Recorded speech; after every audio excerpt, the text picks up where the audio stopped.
A millionaire paraplegic was left at the altar when his maid asked, "Shall we dance?"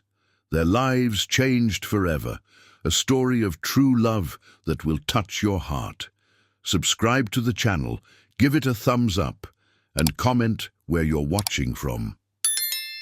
The October sun shone brightly in the gardens of the mansion in Beverly Hills, creating a perfect backdrop that cruelly contrasted with the drama about to unfold. Edward Montgomery adjusted the knot of his tie for the 10th time that morning, his hands trembling slightly as he watched the final preparations for what was supposed to be the happiest day of his life. At 42, the businessman had built an empire in the construction industry, erecting some of the most imposing buildings in Los Angeles. His state-of-the-art wheelchair, discreet and elegant, was strategically positioned at the makeshift altar among the white rose bushes. "Mr. Edward, Ms. Patricia has not arrived yet," murmured the event planner, checking his watch with growing anxiety. It was 15 minutes to 3 in the afternoon, and the ceremony was supposed to have started 45 minutes ago. Edward forced a reassuring smile, although inside he felt his stomach churning. "She must be finishing the final touches. You know how women are at times like this," he replied, trying to keep his voice steady in front of the 300 guests who were beginning to whisper among themselves. The garden was immaculate. Arrangements of white roses and lilies adorned each table, while a string quartet softly played classical pieces. Waiters discreetly circulated among the guests, offering Veuve Clicquot champagne and hors d'oeuvres prepared by the best catering service in the city. Everything had cost a fortune, but for Edward, nothing was too much when it came to impressing the Los Angeles elite. Grace watched everything from afar, her calloused hands holding a silver tray as she awaited orders on the mansion's balcony. She had arrived just 3 months ago, coming from a small town in California, and still felt out of place in this world of luxury and ostentation. At 38, her face was marked by the sun and hard work, but her brown eyes sparkled with an intelligence that few bothered to notice. Her navy blue uniform, always impeccable, concealed a strong personality forged by life's difficulties. "Mary, go check if they need anything in the bride's room," ordered Mrs. Helen, Edward's older sister, a 60-year-old woman who controlled every detail of the mansion with an iron fist. "And be discreet. We don't want the guests to notice that something is wrong." Mary nodded silently, walking through the marble corridors to the master suite where Patricia should have been getting ready. The door was slightly ajar, and she knocked gently before entering. "Ms. Patricia," she called, but received no response. The room was empty. The vanity, which had been covered with beauty products that morning, was clean. The wedding dress, a masterpiece of French lace that had cost $50,000, lay on the bed like an abandoned ghost. On the nightstand, a white envelope bore Edward's name written in Patricia's elegant handwriting. Mary picked up the envelope with trembling hands. She knew she shouldn't open it, but something in her gut made her hesitate. She had worked for 3 months in that house, silently observing the dynamics between her boss and his fiancée. She saw how Edward strived to be perfect, how he compensated for his physical disability by being even more successful, more generous, more attentive. And she also saw how Patricia accepted all of this with a coldness that deeply unsettled her. She returned to the garden with heavy steps, the envelope burning in her hands like a terrible secret. Edward saw her approaching and immediately understood. His face paled, and he reached out his hand to receive the letter. "Excuse me, ladies and gentlemen," Edward said into the microphone, his voice echoing through the silent garden. "I ask for your understanding. It seems we will not have a ceremony today." He opened the envelope with visibly trembling fingers. The letter was brief and devastating. "Edward, I can't go on. I thought I could accept." The limitations our life would have, but I'm not strong enough. You deserve someone better than me, Patricia." The silence that followed was deafening. 300 people watched the richest man in Los Angeles crumble publicly in his wheelchair. The comments began as whispers, but soon turned into an uncontrollable buzz. "I knew this would happen," murmured a society lady. "Poor man, thinking that a woman like that would be satisfied with—" "Helen, take everyone inside," Edward said to his sister, trying to maintain some dignity. "Serve dinner. Don't let the day be a total waste." The crowd began to disperse, some with genuine pity, others with the morbid satisfaction of having witnessed a memorable scandal. Edward was left alone at the altar, surrounded by the flowers that should have celebrated his love, and that now seemed to mock his solitude. It was then that Mary approached. She had watched the entire scene with a heavy heart, seeing the humiliation of that proud man who, despite all the typical flaws of the wealthy, had always treated her with basic respect. Her training in physical therapy, which she kept secret for fear of losing her job, made her understand, better than most, the true limitations and possibilities of someone in a wheelchair. Without asking for permission, she sat on the grass beside his chair, her calloused hands contrasting with the elegance of the setting. The orchestra was still playing, now a melancholic waltz echoing through the empty garden. "Boss," she said softly, her voice carrying the Minas Gerais accent she tried to disguise in her daily life. "How about we dance? Good music is good music no matter how we move." Edward looked at her in surprise, as if seeing her for the first time. There were tears in his eyes, but also something she couldn't identify, perhaps relief, perhaps curiosity. You know I can't," he started. "Who said you can't?" Mary gently interrupted. "Dancing isn't just about the legs, it's about the heart. And from what I saw here today, your heart needs a different kind of music." She extended her hand to him, and for the first time in years, Edward Montgomery smiled genuinely, a smile that came from a deep and wounded place but was still capable of hope. He took her hand, and there, among the rose petals scattered on the floor and under the surprised gaze of the few remaining guests, they danced. She moved gracefully beside the wheelchair, he leading with his arms, both finding a rhythm that didn't rely on conventional steps. In that moment, Mary Grace had no idea she had just planted the seed of a transformation that would change both their lives forever. And Edward had no idea that this simple woman, whom he had barely noticed until then, carried secrets that would make him question everything he believed about himself, about love, and about the true meaning of a fulfilling life. Continue Chapter 2. After the storm, the E.T. days that followed the failed wedding were the darkest in Edward Montgomery's life.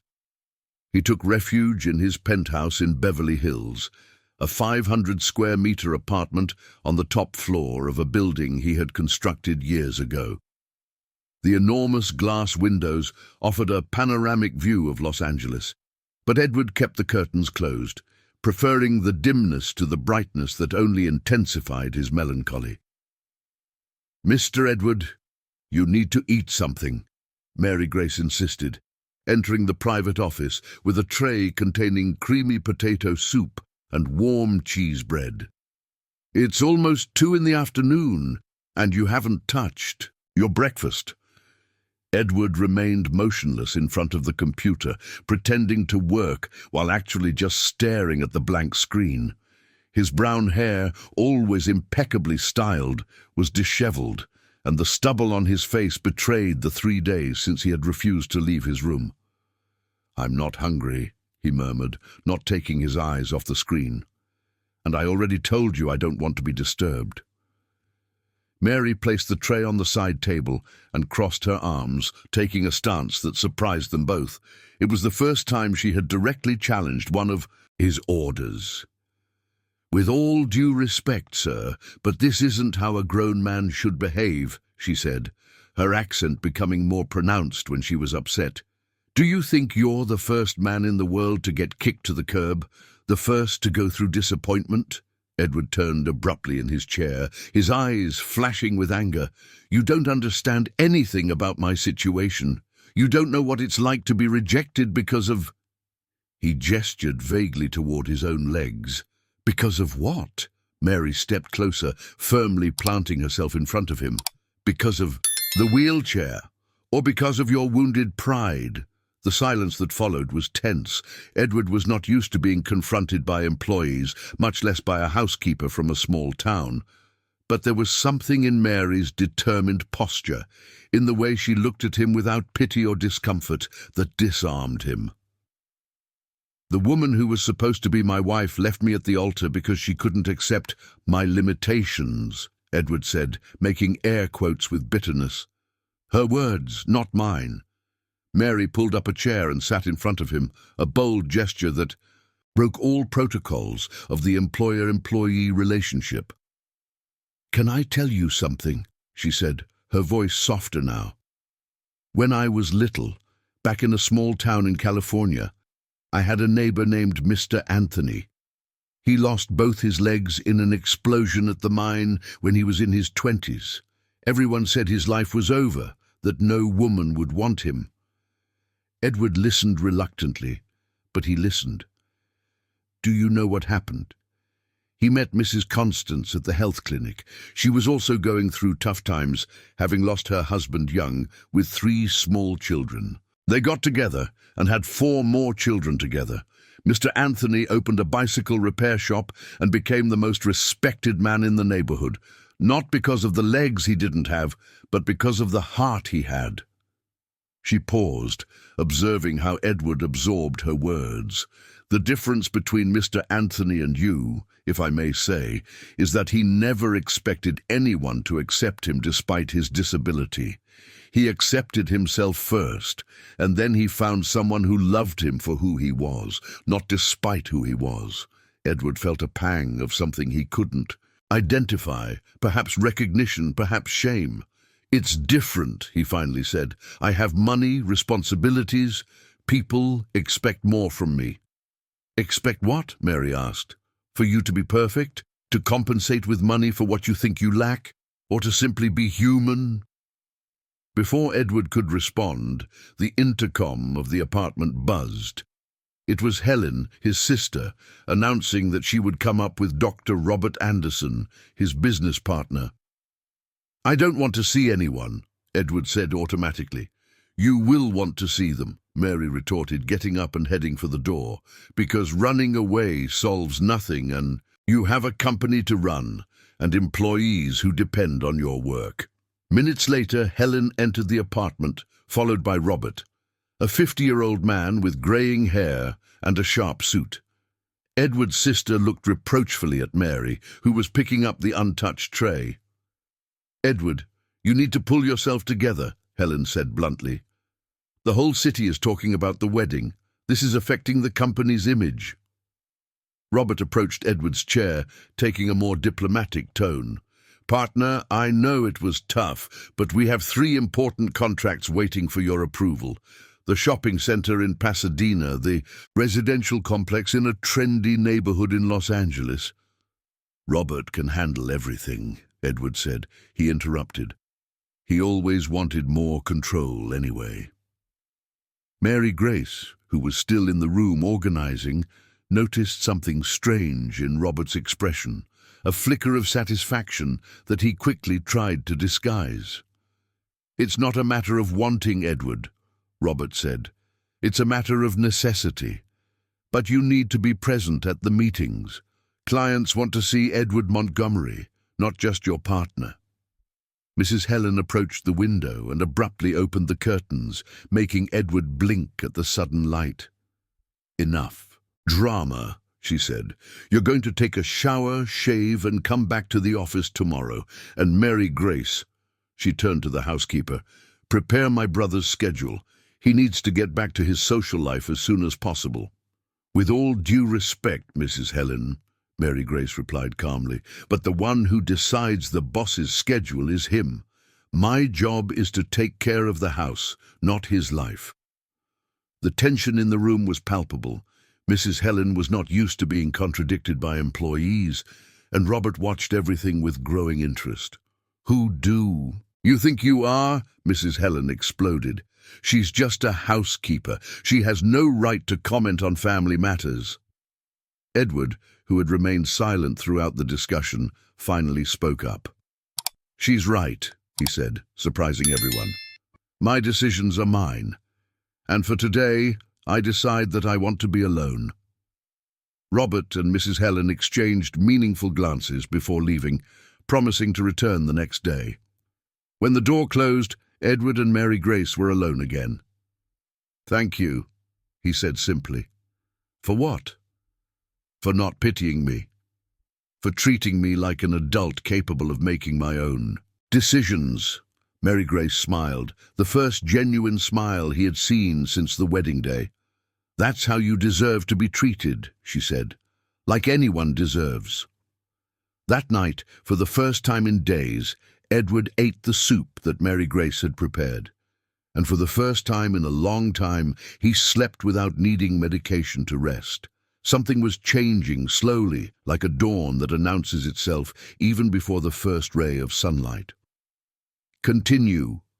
0304, Chapter 3, Small Rituals, Big Changes. The following weeks brought a completely new routine to the penthouse in Beverly Hills. Mary Grace, with her characteristic determination, had implemented subtle but significant changes in Edward's life.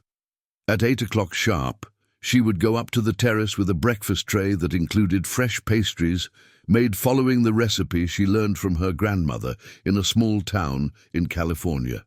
"Good morning, boss," she always said in the same cheerful tone, positioning his wheelchair strategically so he could contemplate the waking city.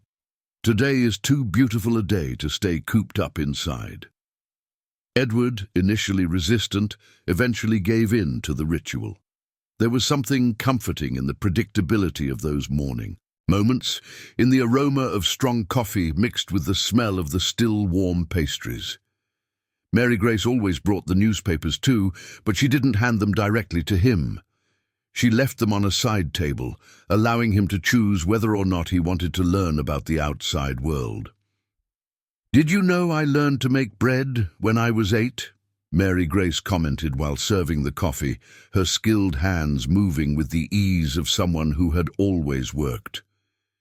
"My grandmother used to say that those who know how to make bread never go hungry, and those who know how to share bread never feel alone." Edward watched those hands, calloused, yes, but also steady and caring. There was a story in them that he was beginning to feel curious about. During those mornings, Mary Grace had also taken the liberty of rearranging some furniture in the apartment. Nothing drastic, just adjustments that made it easier for him to move around. The desk was repositioned to optimize access to the bookshelf. The living room sofa was moved away from the wall, creating a wider corridor, small details that demonstrated a technical understanding that intrigued Edward. "How do you know so much about adaptations for wheelchair users?" he asked one November morning, as the spring in Los Angeles began to give way to the summer heat. Mary Grace hesitated for a moment, her hands stopping to arrange the flowers she'd bought at the market. "I've worked with this before," she replied vaguely. "We learn a little bit of everything in life, right?" It was always like this. When the questions became more personal, Mary Grace skillfully redirected the conversation to practical matters or stories from her hometown that made Edward smile, despite himself. One day, while organizing the office papers, Mary Grace found a stack of invitations to social events that Edward had completely ignored. Graduations, openings, charity dinners, the entire social life of the elite of Los Angeles continued to revolve, seemingly indifferent to his personal drama. "Don't you want to go out?" she asked, flipping through the elegant invitations. "Why? So everyone can look at me with pity, whispering about the man who was left at the altar?" The bitterness in Edward's voice was evident. "Or maybe," Mary Grace gently suggested, "to remind yourself that life is bigger than A bad day, no matter how bad it was. Edward laughed without humor. A bad day. It was the worst day of my life. Really? Mary Grace challenged him. Worse than the day of your car accident? The silence that followed was charged with tension. Edward rarely spoke about the car accident that had changed his life at 28. A rainy night. An argument with his father about the direction of the company, speeding around a poorly marked curve. At least in the accident I was a victim of circumstances, he finally said. In the wedding, I was consciously rejected by someone who said they loved me. Mary Grace placed the invitations on the table and sat in the chair across from him, just as she had done on that first difficult day. Can I ask you an indiscreet question, boss? Edward nodded, curious despite himself. Did you really love Mrs. Patricia? Or did you just like the idea of being loved by a beautiful woman? Isn't he the kind of young man that society would approve of? The question hit Edward like a punch. He opened his mouth to protest, but the words didn't come. Mary waited patiently, unhurried. Patricia was suitable, he finally said, each word coming out with difficulty. Beautiful, educated, from the right family. Everyone said we made a lovely couple. That's not an answer, Mary observed. Edward ran his hands through his hair, a gesture that Mary had learned to identify as a sign of his inner restlessness. I wanted to be normal, he admitted. I wanted a beautiful wife, kids, a perfect family. I wanted to prove to myself and to everyone that the wheelchair didn't prevent me from having a full life. And now, Mary asked, do you still want to be normal? I don't know what normal is anymore, Edward replied honestly. You make me think about things I've never questioned before. It was during this conversation that Mary made a decision that would change everything. That afternoon, when Edward decided to leave the apartment for the first time in weeks for a meeting at the company, she took the opportunity to do something she had been planning for days. She went down to the basement of the building, where each apartment's storage was located, and brought up some boxes she had stored there when she moved to Los Angeles. Inside, carefully wrapped, were her diplomas, a degree in physical therapy from UCLA and a specialization in neurological rehabilitation. When Edward returned from the meeting, he found the framed certificates on his desk. Mary was in the kitchen, preparing dinner as if nothing had happened. Mary, he called, his voice echoing through the apartment. She appeared at the kitchen door, drying her hands on her apron, pretending not to notice the tension in his voice. Yes, boss. Are you a graduate in physical therapy? I am, she replied simply. Why didn't you tell me before? Why are you working as a domestic worker? Mary took a deep breath. The time had come to start telling her story, at least part of it. Because sometimes life forces us to make choices that aren't ideal, but are necessary, she said. And because I thought you would see me differently if you knew. The wealthy often become uncomfortable when they find out that their employee has the same education as they do. Edward was silent for a long moment, absorbing not only the revelation, but also the implicit criticism in her words. You're right, he finally admitted. I probably would feel uncomfortable, but now I'm more intrigued than uncomfortable. That night, they talked later than usual. Edward asked questions about physical therapy, which Mary answered with impressive technical knowledge. She, in turn, showed genuine curiosity about his architectural projects, making insightful observations about accessibility that he had never considered. When Mary finally retired to her quarters at the end of the night, Edward was left alone with a strange feeling. For the first time in weeks, he didn't feel lonely. There was someone in that house who saw him not as a wealthy man in a wheelchair, but simply as Edward, and this discovery was both liberating and terrifying. Chapter 4. Revelations and Storms. December arrived in Los Angeles with the intense heat typical of summer. The city buzzed with pre-holiday energy, but inside Edward's penthouse, a different tension began to unfold. For 3 days, he had noticed Mary being more reserved, responding to his attempts at conversation with monosyllables and avoiding direct eye contact. "Is something wrong?" Edward asked one morning when she brought him his morning coffee with a worried expression she was trying to hide. "Nothing much, boss. Just some family issues," Mary replied, but her voice trembled slightly. Edward had learned to read the nuances of her behavior over the past few months. He knew when she was genuinely well, when she was just tired, and when something was deeply bothering her. At that moment, all his internal antennas went up. "Mary, sit here," he said, indicating the chair next to the table. "Let's talk properly." She hesitated, looking at the tray in her hand, as if searching for an excuse to escape. "I have to finish cleaning the cleaning can wait," Edward interrupted firmly. "You have been more than just an employee to me these past few months. You have been a friend, and friends help each other when something is wrong." The word friend seemed to break Mary's resistance.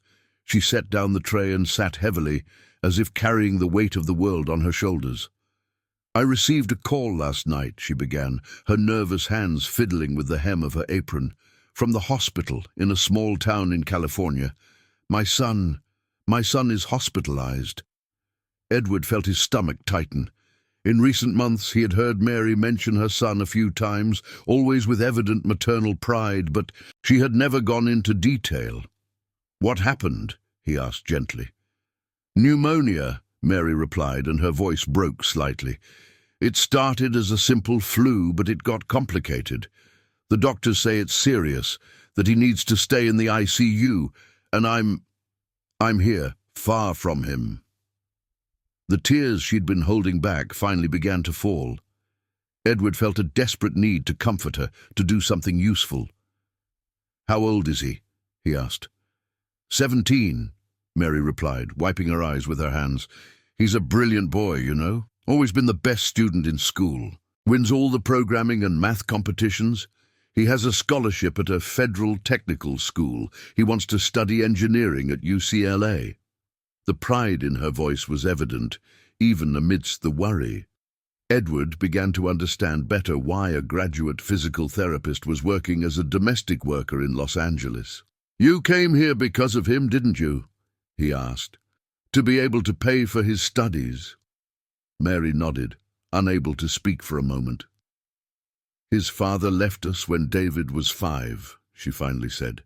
"He came to try his luck here in Los Angeles. Promised to send money, but never contacted us again. I raised my boy alone, working in physical therapy clinics in a small town in California. When he transferred to the federal technical school, I needed more money. The books, the supplies, the transportation, it was too much for what I earned there." Edward listened in silence, beginning to understand the magnitude of the sacrifices that woman had made. "A friend told me that in Los Angeles, domestic workers earned much more, especially in wealthy households. So I came, left David with my mother, and since then I send almost my entire salary home. And now he is sick and you can't be there," Edward completed. "The worst part is the money," Maria admitted shamefully. "The public healthcare system is doing the basics, but private doctors say he needs some more specific tests, some imported medications that aren't available in the public network. And I can't afford to pay." She stopped speaking and looked out the window, as if she could see through the distance, all the way to a small town in California, to the hospital where her son was fighting pneumonia. Edward felt something stir inside his chest. An urgent need to help that went beyond simple compassion. It was as if the months of care that Maria had dedicated to him now demanded an equivalent response. "How much do you need?" he asked directly. Maria turned to him surprised. "Mr. Edward, I wasn't asking. I know you weren't asking. I'm offering. How much do you need for David's treatment?" "I can't accept," Maria said, shaking her head vigorously. "It wouldn't be right. You already do so much for me by giving me work." "Maria," Edward said, his voice taking on the firm tone he used in important negotiations, "you saved my life when I didn't even know I needed to be saved. You pulled me out of a pit of self-pity, made me feel human again. If I can't repay you by helping your son, then what's the point of all the money I have?" Maria's eyes filled with tears again, but this time they were tears of relief mixed with gratitude. "I will pay you back," she said. "You can deduct it from my salary. It will take years if necessary, but I will pay." "We're not going to discuss that now," Edward said, picking up the phone. "First, let's take care of David. Dr. Smith?" He spoke into the phone when the call connected. "I need an urgent referral. The best pulmonologist in a small town in California who accepts private patients." In the following hours, Edward mobilized his network of contacts. He called doctors, hospital administrators, even a federal congressman from California with whom he had done business. In less than 6 hours, David was transferred to a private hospital under the care of a top-notch medical team. Maria watched all of this in silence, alternating between disbelief and a gratitude she could hardly express. "Why are you doing this?" she asked when Edward finally hung up the last call. Edward paused for a moment, considering the question. The answer that came was not what he expected to give. "Because for the first time in a long time, I have the chance to use my money for something that really matters," he said. "And because—" he hesitated, then continued honestly, "because you made me remember that there are things more important than my own problems." That night, Maria called a small town in California and spoke with David for the first time in 3 days. The boy was stable, the tests showed improvement, and the doctors were optimistic. When she hung up, she cried tears of relief in the arms of the living room chair, while Edward remained beside her, offering his silent presence as comfort. "Thank you," she said simply when she managed to stop crying. "Thank you," Edward replied, "for reminding me of who I can be when I'm not just thinking about myself." It was that night that both realized that something fundamental had changed between them. The employer-employee relationship had transformed into something deeper, more complex. A partnership based on mutual respect and genuine care. And it was also that night that Edward began to suspect that his feelings for Mary Grace had surpassed the boundaries of friendship. The thought both scared and excited him in equal measure, opening possibilities he had never considered before. Chapter 5. Dangerous Discoveries. January arrived with the torrential rains typical of Los Angeles summers. David had fully recovered and returned to school, sending messages of thanks to Edward that left Maria visibly emotional. The routine in the penthouse had resumed its normalcy, but something had changed irreversibly in the dynamic between them. Edward found himself observing Maria more attentively, noticing details that had previously gone unnoticed. The way she bit her lower lip when focused, the affectionate way she spoke on the phone with her son, the keen intelligence that shone through her casual observations. "Boss, there's something strange happening," Maria said one Monday morning while organizing the office papers. "I've been noticing some strange phone calls for Mr. Robert, always when you're not around." Edward looked up from the financial reports he was analyzing.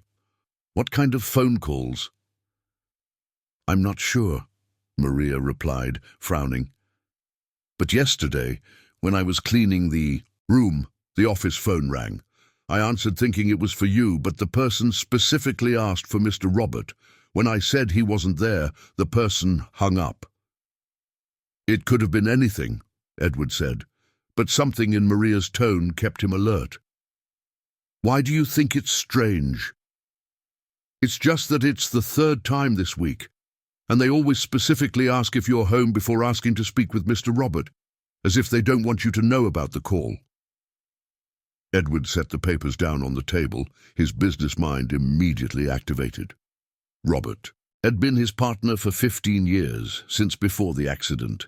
He had always been ambitious, but Edward had trusted him implicitly, or at least he always had. "Maria, can you note the number the next time they call?" "I've already noted it," she said, handing him a paper with 3 different numbers. "And there's one more thing. Yesterday, when you left for physical therapy, Robert came by. He said he needed to grab some important documents. He was locked in the office for almost 2 hours. Edward felt a chill run down his spine.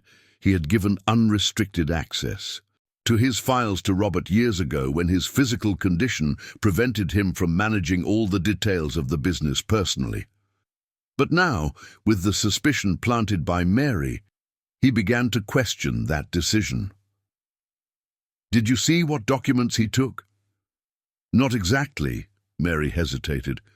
"But when I went to clean up afterward, I noticed that the drawer where you keep the original contracts was messy, and there were copies of some papers on the table that he forgot to take."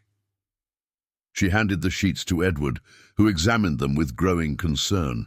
They were copies of contracts for the shopping centre in Campbell and the residential complex in Beverly Hills.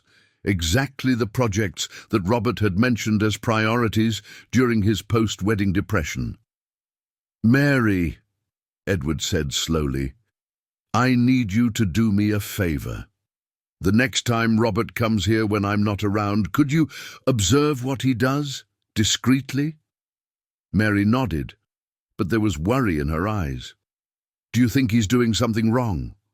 "I hope not," Edward replied, "but your intuition has me on alert, and I've learned to trust your intuition." The opportunity to test his suspicions arose 3 days later. Edward had scheduled a medical appointment that would last the entire morning, and Robert, knowing this, showed up at the penthouse, claiming he needed some urgent files. Mary greeted him normally, offering coffee and saying she would be cleaning the house while he worked.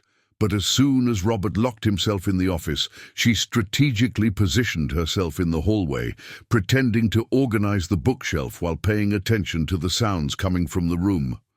What she saw alarmed her. Robert wasn't just consulting documents, he was photographing entire contracts with his phone, making copies of confidential files, and even accessing Edward's personal computer using a password he obviously knew.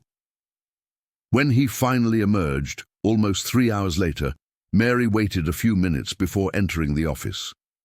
Everything seemed normal at first glance, but her trained eye noticed small details. Drawers not completely closed, papers in a slightly different order, the computer still warm. That afternoon, when Edward returned, she reported everything in detail. His expression grew darker as she spoke. "Are you sure he was photographing the documents?" Edward asked. "Absolutely. I saw when he opened his phone and took several pictures of the shopping contract. And then he called someone and said, 'It's all set, I have everything we need.'" Edward remained silent for a long moment, absorbing the implications of what he was hearing. Robert was not just his partner, he was his closest friend, the person he trusted most in business. "There's one more thing," Mary said hesitantly. "When he was leaving, his phone rang. He answered right by the door, and I heard him say, 'Patricia, everything is going according to plan.'" Edward's blood ran cold. Patricia, his ex-fiancée who had run away from the wedding, claiming she couldn't accept his limitations. "Are you sure you heard the name Patricia?" he asked, his voice dangerously low. Mary nodded gravely. "I am, boss.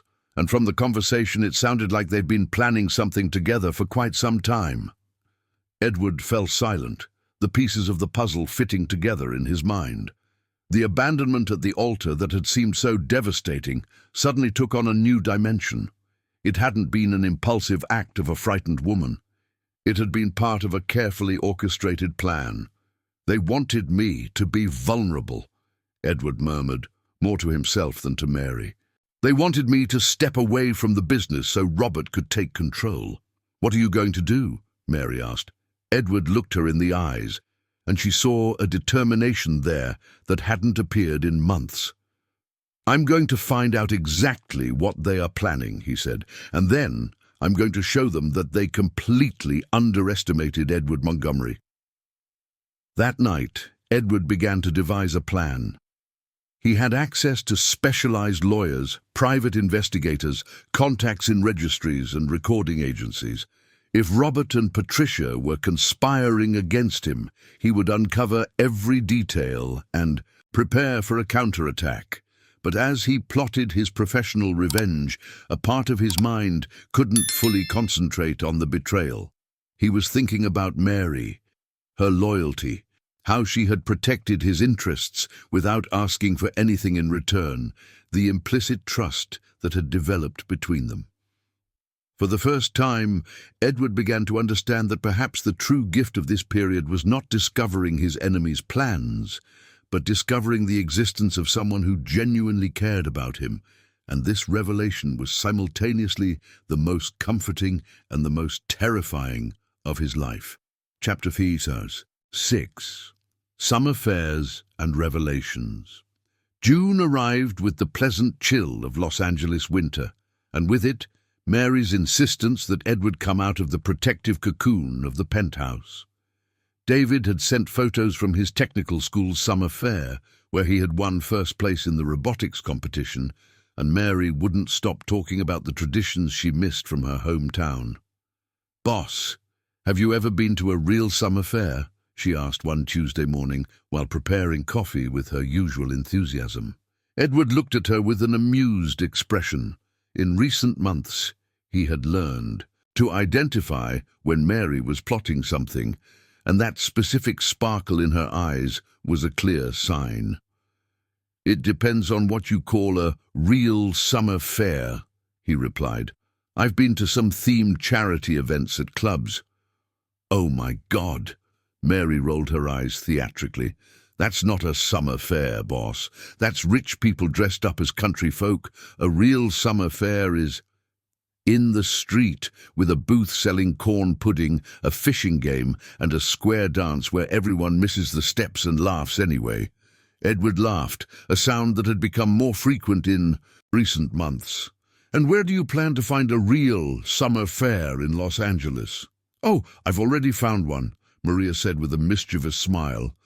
"There's one in a trendy neighborhood in Los Angeles next Saturday, organized by the Neighborhood Association. And before you say you won't go, I've already arranged for David to call during the fair so he can see that you're real." "You talked about me to your son?" Edward asked, surprised. "Of course I did," Maria replied, as if it were obvious. "I told him my boss is a good man who saved his life. Now he wants to meet you. He says he wants to invent some app to help people in wheelchairs as a way to say thank you." Something stirred in Edward's chest. The idea of being mentioned fondly by Maria to her son gave him a strange and comforting feeling. "I don't know, Maria. That kind of environment." "What kind of environment?" she interrupted, taking on that determined posture Edward knew well. "An environment where people have fun without worrying about status? Where everyone is welcome regardless of their bank account?" Edward sighed, knowing he had already lost that argument before it even began. "All right, but if I feel uncomfortable—" "I promise we'll leave right away," Maria said, clapping her hands like an excited child. On Saturday night, Edward found himself in a completely different scenario from anything he had ever experienced. The street was closed to cars, decorated with colorful paper streamers fluttering in the cool June breeze. Makeshift booths sold corn pudding, corn cake, hot spiced cider, and pastries. Children ran among the adults in plaid shirts and straw hats, while background music played hits of folk and country music. "Wow, there are so many people," Edward murmured, his wheelchair carefully navigating among the fairgoers.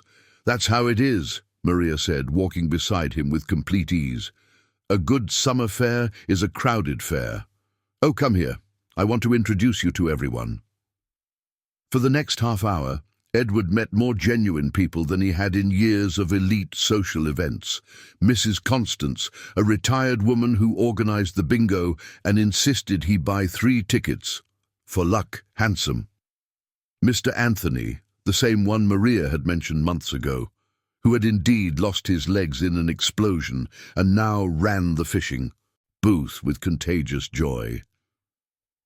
"So you are our Maria's boss," Mr. Anthony said, shaking Edward's hand vigorously. "She speaks very highly of you, says you treat her with respect, which is rare among the wealthy." Edward looked at Maria, who blushed slightly. "Maria is an exceptional employee. In fact, she's more than that. She's—" He paused, realizing he didn't quite know how to define what Maria had become to him. "She's family," Mr. Anthony completed wisely. "You can see it in the way you look at each other. Maria has always been special, always took care of everyone. Now it seems she found someone who takes care of her too." The fair continued, with Edward gradually being incorporated into the activities. He played bingo and won a bottle of artisanal cachaça, tried the fishing game and caught a little plastic fish that earned him a keychain of St. John, and even participated in the square dance, with Maria pushing his wheelchair to the rhythm of the music while everyone laughed and applauded.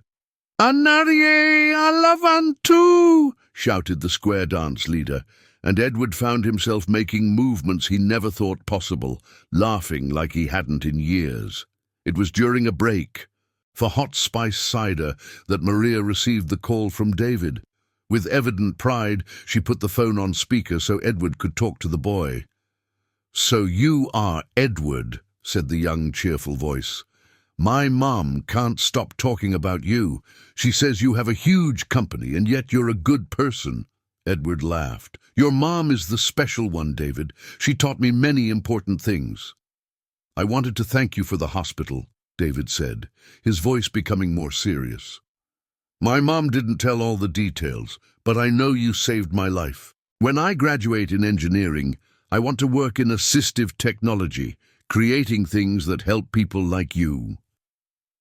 Edward felt an unexpected emotion rising in his throat.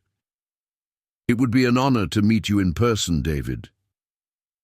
I've already arranged it with my mom. During the next break, I'm coming to Los Angeles. I want to see your company, see how the construction projects work, and I want to show you the app I'm developing." When the call ended, Edward sat in silence for a moment, watching Maria put away the phone with tears in her eyes. "You raised an exceptional boy," he finally said. "He is my pride," Maria replied. "And now he has you as an example, that disability is not limitation. That is worth more than all the money in the world." The fair continued until after midnight, but Edward didn't want to leave. For the first time in years, he was genuinely having fun, without needing to play a role or maintain a facade. The people there treated him simply as Edward, Maria's friend, and that was liberating in a way he had never imagined. When they finally returned to the penthouse, both were tired, but happy. Edward had won several prizes from the booths, and Maria couldn't stop laughing, remembering how nervous he had been when Mr. Anthony suggested they made a beautiful couple. "Thank you," Edward said as she was saying goodbye to go to her quarters. "For what?" "For showing me that there is a world beyond my prejudices, for making me feel normal. Not normal despite the wheelchair, but normal. Because I am human." Mary smiled. That smile that had become his emotional anchor. "You've always been normal, boss. You just forgot that." That night, Edward slept better than he had in months, dreaming of colourful banners, hot spice cider, and the laughter of children running down a street closed to cars. And for the first time, when he woke up the next morning, he didn't immediately think of Patricia or Robert or the betrayals he had discovered. He thought of Mary and how she made him feel alive. Continue 0313, Chapter 7. The Noose Tightens. July brought revelations that changed everything. The private investigator Edward had discreetly hired delivered a report that confirmed his worst suspicions and revealed details even more sordid than he had imagined. Robert and Patricia had not only been involved in a relationship for over 2 years, but they had also carefully orchestrated the entire plan to take control of the company. "Mr. Montgomery," said the investigator, a slender 50-year-old man named Oliveira, "I have evidence that Mr. Robert has been embezzling funds from the company for at least 18 months. Small amounts at first, but recently the sums have increased significantly." Edward examined the photographs and documents spread across his desk. Bank transfer receipts, records of secret meetings with competitors, even recordings of phone conversations legally obtained through business numbers. "Ms. Patricia," Oliveira continued, "has been frequently seen in meetings with foreign investors interested in acquiring land in the western area of Los Angeles. Specifically, the land where your company plans to build the new residential complex." Mary served coffee to the two men, her movements more tense than usual. In recent days, Edward had shared the details of the investigation with her, and she was increasingly worried about his safety. "Is there any evidence that they plan to do something against Mr. Edward?" she asked, unable to disguise the anxiety in her voice. Oliveira consulted his notes. "Nothing physical, if that's what you're asking. But there are indications that they intend to force a situation where Mr. Montgomery is declared temporarily incapable of managing the business." Edward jerked his head up. "What do you mean?" "From the medical records I was able to access legally, Miss Patricia has consulted attorneys specializing in guardianship and conservatorship.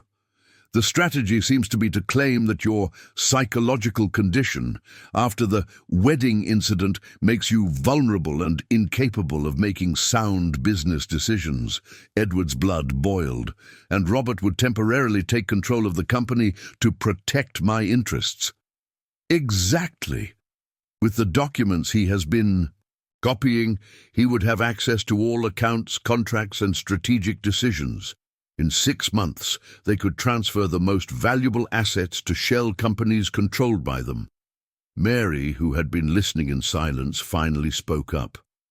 "But that's a crime, isn't it? They could be arrested for that." "They could, yes," Oliveira confirmed, "but we need more direct evidence. What we have so far is circumstantial. Enough to alert Mr. Montgomery, but not enough for a robust criminal charge." Edward clenched his fists, feeling a rage he hadn't experienced in months. It wasn't just the financial betrayal that bothered him. It was the emotional manipulation, the way they had used his vulnerability against him. "How much time do you think we have before they act?" Edward asked. "Based on recent banking movements, I would say a few days, maybe a week." When Oliveira left, Edward was alone with Mary in the room. The silence between them was heavy with tension and worry. "Boss," Mary finally said, "you need to protect yourself, and protect the company too." Edward nodded, but his mind was working on multiple fronts simultaneously. "I've already taken some precautions. I changed the passwords for all systems, froze the accounts Robert had access to, and my attorney is preparing the documents to revoke all powers of attorney." "And what else?" Edward hesitated. There was a part of the plan he didn't want to share with Mary because it would put her in an uncomfortable position. "I need Robert to continue thinking he's in control for a few more days, until I gather enough evidence to completely destroy him." Mary watched him intently, recognizing the determined expression he took on when making difficult business decisions. "That's dangerous," she said. "What if they find out you know?" "That's why I need to act as if nothing has changed.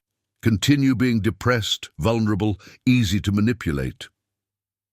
That afternoon, Robert showed up at the penthouse, as had become routine in recent weeks. Edward welcomed him into the office, perfectly portraying the role of the weakened businessman. "Edward, we need to talk about the contracts in San Diego," Robert said, his voice taking on the paternalistic tone Edward now recognized as manipulation. "The investors are getting impatient." "Do what you think is best," Edward replied with feigned disinterest. "You know I trust your judgment." Robert could barely hide his satisfaction. "Actually, they want a meeting with you on Friday to formalize some aspects of the agreement." Edward pretended to hesitate. "I don't know if I'm ready for that kind of commitment." "I'll be there with you," Robert insisted, "and it would just be a formality. You would just need to sign a few documents." "What kind of documents?"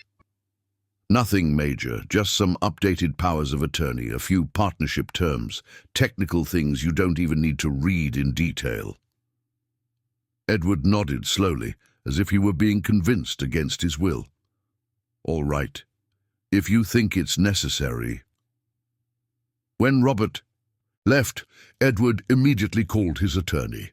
The meeting on Friday would be the perfect moment to catch Robert trying to make him sign fraudulent documents. Mary, who had overheard part of the conversation from the kitchen, came looking for him as soon as they were alone. "He wants you to sign papers on Friday," she said, not as a question, but as a concerned observation. "Documents that would likely strip me of control of the company," Edward confirmed. "But don't worry, I won't sign anything, I just want to catch him in the act." Mary moved closer to his chair, her hands resting on the arms of the chair in a show of support that surprised them both. "I know. You're intelligent and strong," she said softly. "But these people are dangerous. They have already hurt you once." Edward looked at her hands, calloused from work yet gentle in touch. He realized it had been months since anyone had touched him that way, with genuine care and no ulterior motives. "Mary," he said, his voice quieter than usual, "I promise I will be careful. And I promise that when all of this is over, we will talk about some important things." She looked into his eyes, and they both felt there was a conversation pending between them that went far beyond the situation with Robert and Patricia. "What kind of things?" she asked, though she knew the answer could change everything between them. "About what you have become to me," Edward replied honestly, "and about what I would like you to become." The silence that followed was filled with possibilities and fears. Mary gently withdrew her hands and took a step back. "First, let's resolve this situation," she said wisely. "Then we can talk about the rest." Edward nodded, but they both knew that Friday would bring not only the final confrontation with the traitors, but also the need to define what they truly meant to each other. Chapter 8. The trap closes. Friday arrived with a fine, persistent rain that made Los Angeles even grayer. Edward woke up with a mix of nervousness and determination that he hadn't felt in years. He had slept little, mentally reviewing every detail of the plan he had outlined with his attorneys and investigator, Mr. Smith. "No morning coffee on the terrace today because of the rain," Mary said, entering his room with the usual tray, but Edward noticed her hands were slightly trembling as she placed the cup on the bedside table. "You're nervous," he observed, transferring himself from the bed to the wheelchair with movements that had become automatic after so many years. "Of course I'm nervous," Mary replied, trying to keep her voice steady. "You're going to meet people who want to harm you. How can I not be nervous?" Edward watched her as she adjusted the curtains with more care than necessary, clearly trying to disguise her anxiety. "Mary, look at me," he said gently. She stopped what she was doing and turned to him, her brown eyes revealing a concern that went beyond mere employee loyalty. "I will be safe," Edward said. "I have top-notch attorneys, the investigator will be recording everything from a distance, and I have enough evidence to put them behind bars. They should be the ones who are nervous, not us." "I know you've prepared well," Mary said, stepping closer, "but these people have already shown they are capable of anything, and She hesitated, then continued in a lower voice. I don't know what I would do if something happened to you." The confession hung in the air between them, laden with meanings that both understood but did not have the courage to fully address at that moment. Edward extended his hand, and Mary took it without hesitation. "Nothing is going to happen to me," he said. "I have too many reasons to come home whole. We have a conversation pending, remember?" Mary smiled, though still worried. "You're right, and I will be here waiting." At 2 in the afternoon, Edward arrived at the corporate office for the first time in weeks. The 20-story building in downtown Los Angeles was one of his greatest sources of pride. He had designed every detail of the renovation that transformed it into a model of architectural accessibility. Robert was waiting for him in the main lobby, accompanied by 3 men in suits whom Edward did not recognize. Their smiles were overly cordial, the kind of smile Edward had learned to distrust in his years of business. "Edward, it's great to see you back at the office," Robert said, approaching with false camaraderie. "These are the investors I mentioned: Mr. Morrison, representative of the Australian Fund, Mr. Petkov from the Bulgarian Group, and Dr. Smith, our attorney." Edward greeted them all politely, noting how each of them assessed him almost clinically. It was as if they were measuring his vulnerability, calculating how easy it would be to manipulate him. "Shall we go to the conference room?" Robert suggested. "I've prepared a presentation on the projects we've discussed." The conference room was on the 15th floor, with a panoramic view of the city centre. Edward positioned himself at the head of the oval table, with Robert to his right and the investors spread out in the other seats. During the first hour, the conversation revolved around the legitimate projects of the company. Edward participated normally, demonstrating technical knowledge and strategic vision that clearly surprised the men. He could see Robert becoming increasingly tense as he realized Edward was not as weakened as he had expected. "Well," finally said the man who had identified himself as Morrison, "we've reached the most important part of the meeting, the partnership formalization agreements." Dr. Smith opened a folder and spread several contracts across the table. Edward examined them carefully, his business experience immediately identifying the problematic clauses. "This document here," Edward said, pointing to a specific sheet, "seems to transfer temporary share control to Mr. Robert. Why?" "It's just a formality," Robert hurried to explain. "Since you are still emotionally recovering, we thought it best for me to temporarily take over the more complex decisions." "And this other one," Edward continued, ignoring the explanation, "authorizes the sale of 3 company properties for well below market value. To companies I don't know." The atmosphere in the room changed perceptibly. The cordial smiles disappeared, replaced by harder expressions.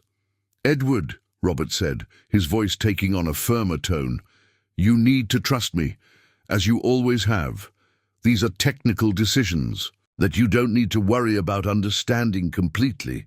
Edward laughed, a humorless sound that echoed through the silent room. "Robert, you've known me for 15 years. Do you really think I wouldn't understand such an obvious scam?" The silence that followed. The atmosphere was tense. Robert and the other men exchanged meaningful glances.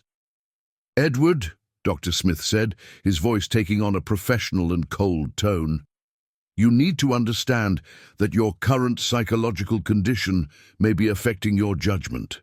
Perhaps it would be better to let more balanced individuals make these decisions for you." "My psychological condition," Edward repeated, his voice dangerously low. "You mean my supposed mental fragility? The fact that I was left at the altar and am supposedly incapable of managing my own affairs?" Morrison leaned over the table. "Exactly. We have medical reports suggesting—" "Fake medical reports," Edward interrupted him, "based on consultations that never happened with psychiatrists who never examined me." Robert's expression changed completely. The mask of friendly concern disappeared, revealing something much darker beneath.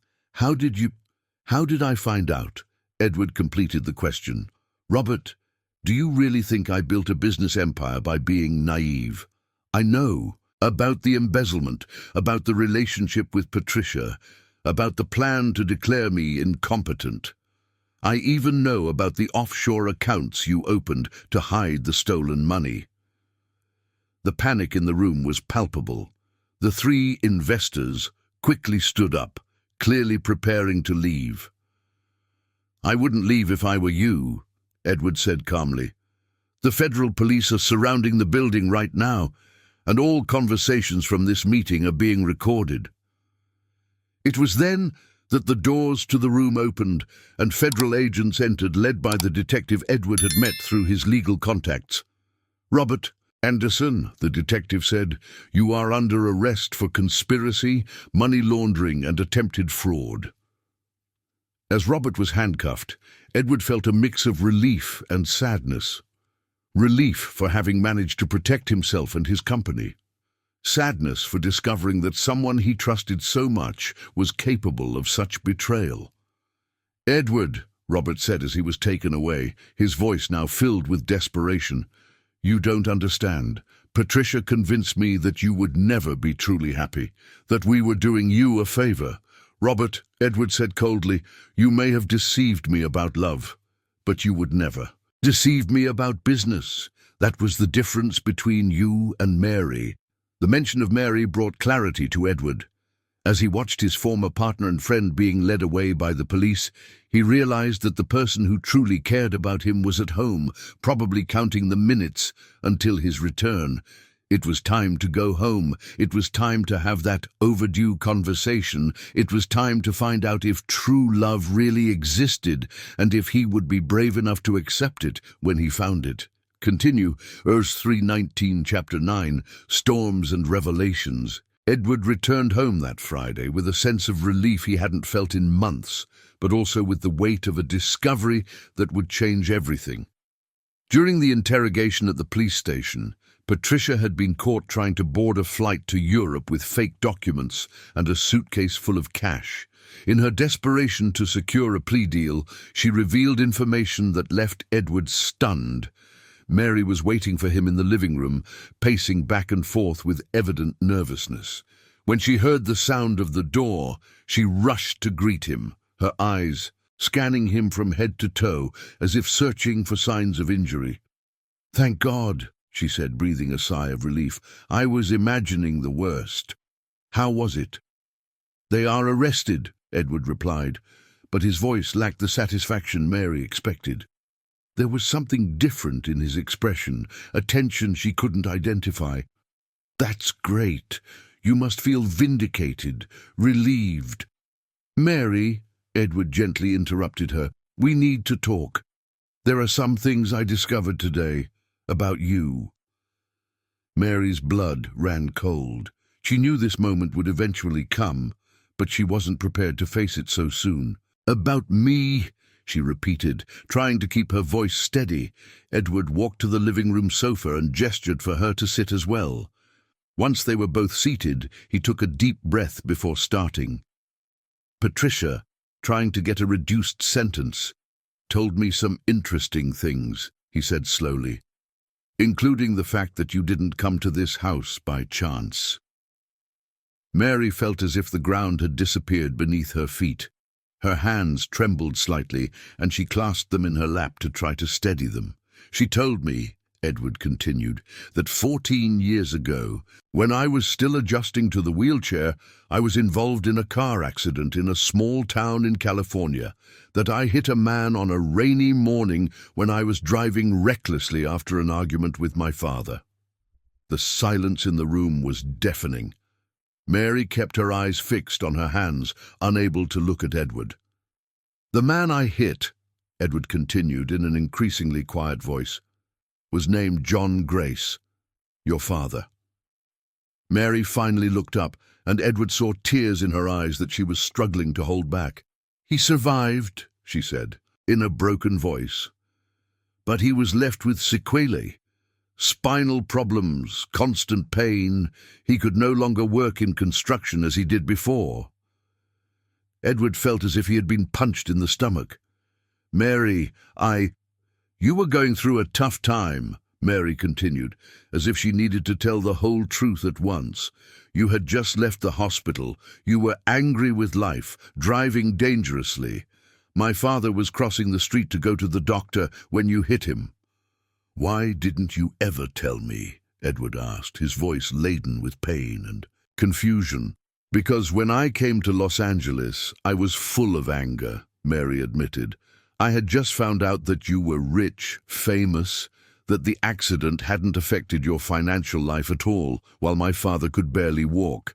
I came here wanting, I don't know what I wanted, maybe to humiliate you, maybe just to understand what kind of person you were." Edward remained silent, absorbing the magnitude of the revelation. "But then," Maria continued, tears now flowing freely, "I really got to know you. I saw your pain, your loneliness, your daily struggle. I saw that you were also a victim, that you were suffering too, and that's when I started to truly care about you." "All this time," Edward murmured, "you knew who I was. You knew what I had done to your family, and yet you took care of me. Why?" Maria stood up from the sofa and walked to the window, watching the rain that had returned to fall over Los Angeles. "Because I discovered that revenge doesn't heal anything," she said. "And because you became important to me in a way I never expected, more important than any resentment from the past." Edward watched her for a long moment, his mind struggling to process all the contradictory emotions he felt. "Does your father know where you are? Does he know you work for me?" "He knows," Maria replied, still facing away from him. "At first, he supported my move to Los Angeles. He thought I should confront you, demand compensation, seek justice. But now, he just wants me to be happy." "And are you happy?" Edward asked. The question made Maria finally turn around. Her red eyes from crying met his. "I was," she said simply, "until today, until I found out that you discovered the truth." Edward fell silent for a moment that felt eternal. Then, slowly, he maneuvered his wheelchair to where she was. "Maria," he said, his voice gentler than she had heard in months, "look at me." She reluctantly met his gaze. "I spent 14 years carrying the guilt of that accident," Edward said. 14 years knowing that I had hurt an innocent person because of my anger and recklessness. 14 years not knowing if the victim was okay, if they had family, if they managed to recover. Maria listened in silence, a new wave of tears forming. "Now I know," Edward continued, "that the man I hurt raised an extraordinary daughter, a woman who has more compassion, more strength, and more character than anyone I've ever met in my life. A woman who transformed my existence and taught me what truly matters." "Aren't you angry?" Maria asked, incredulous. "I am angry," Edward admitted. "Angry at myself for being irresponsible 14 years ago, for causing pain to your family, for taking so long to understand that you are the best thing that ever happened to me." Maria sobbed, covering her face with her hands. "I lied to you all these months."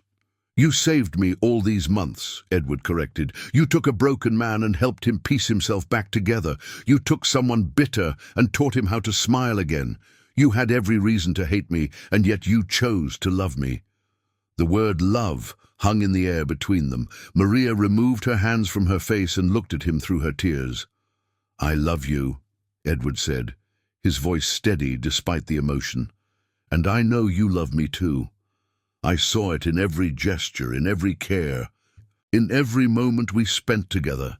The question is, can you forgive the man who hurt your father?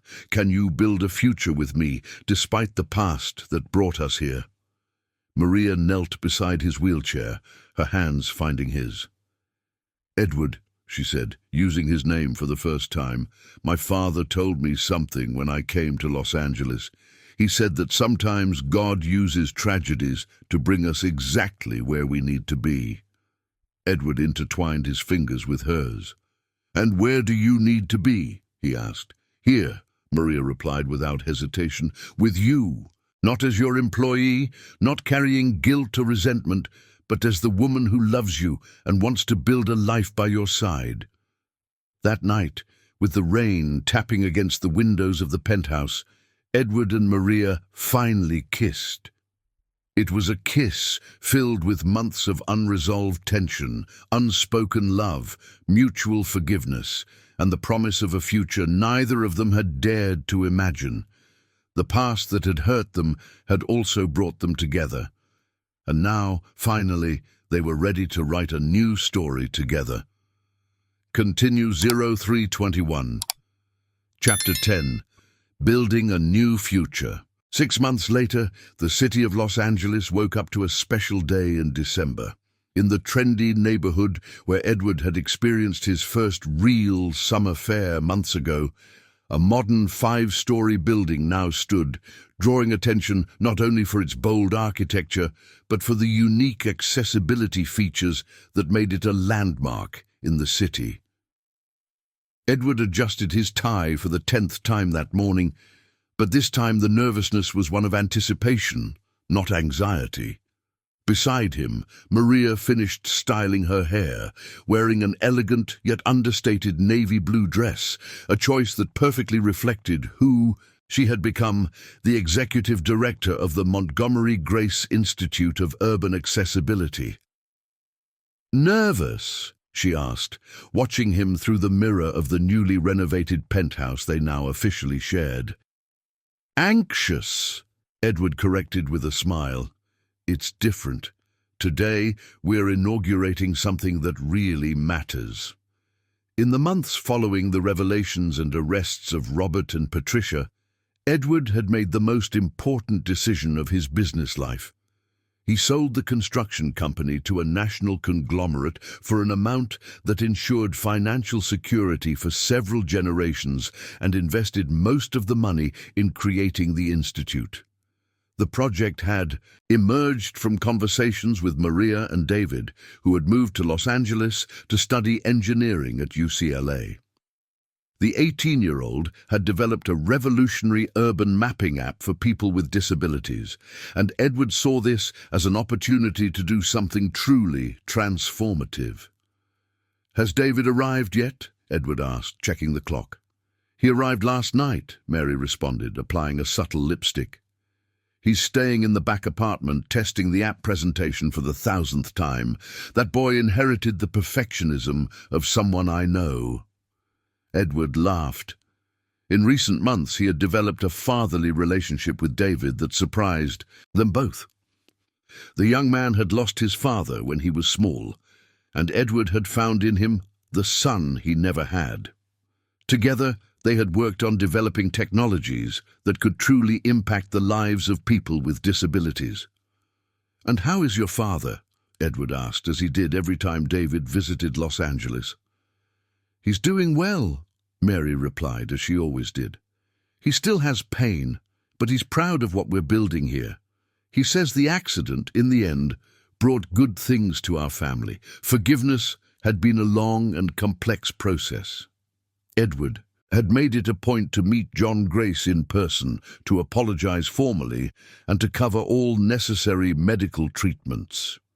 More than that, he had included the man in the advisory board of the Institute, recognizing that those who truly face the challenges of urban accessibility should have a voice in the solutions. 2 hours later, the main hall of the Institute was packed. Business people, politicians, disability rights activists, academics, and most importantly for Edward, dozens of people in wheelchairs, with canes, guide dogs, and other special needs who had been invited as the protagonists of the event. "Ladies and gentlemen," Edward said into the microphone, his voice echoing through the auditorium, specially designed with perfect acoustics. Today we inaugurate more than an institute. We inaugurate a new way of thinking about inclusion in our city. The project was ambitious.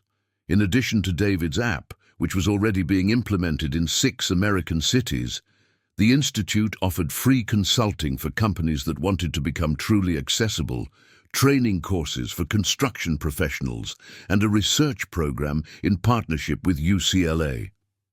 "I want to introduce you," Edward continued, "to the executive director of this institute, the physiotherapist Mary Grace, who transformed my personal life and will now help transform our city." Mary stepped onto the stage to warm applause.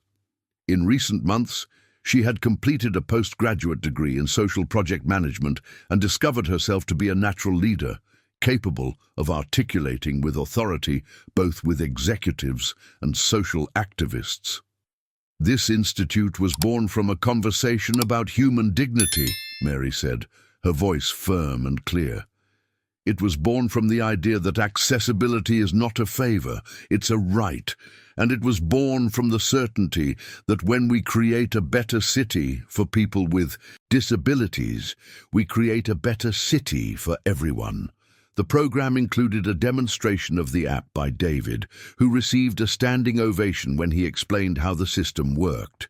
There were also presentations of innovative architectural projects, lectures on inclusive legislation, and even a demonstration of assistive devices developed by startups supported by the Institute. But the most emotional moment happened in the late afternoon, when the official presentation ended and the inauguration party began.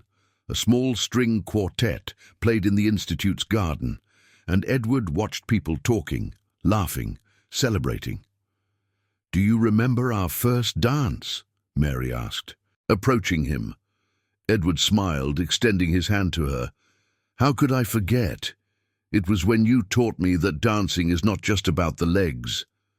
The music playing was Blue Skies, the same song that had accompanied that summer fair months ago. But now, as they danced, she moving gracefully beside the wheelchair, he leading with his arms, there was nothing improvised or hesitant in their movements. There were just 2 people in love celebrating the future they had built together. "Edward," Mary said softly as they danced, "there's something I need to tell you." He looked at her with curiosity. "Good or bad?" "Good," she smiled. "Very good. I'm pregnant." Edward stopped moving for a moment, absorbing the information. Then his face lit up with a smile that rivaled the late afternoon sun. "Seriously?" he asked, incredulous. 2 months, Mary confirmed. "I wanted to be sure before telling you, and I wanted it to be today, on our special day." Edward pulled her closer, kissing her right there in the middle of the garden, under the approving gaze of the guests who spontaneously applauded. "Our child will grow up in a better world," Edward said when they separated, "in a world that we are helping to build." "Our daughter," Mary corrected with a mischievous smile. "I'm sure it's a girl, and she will be as stubborn as her mother."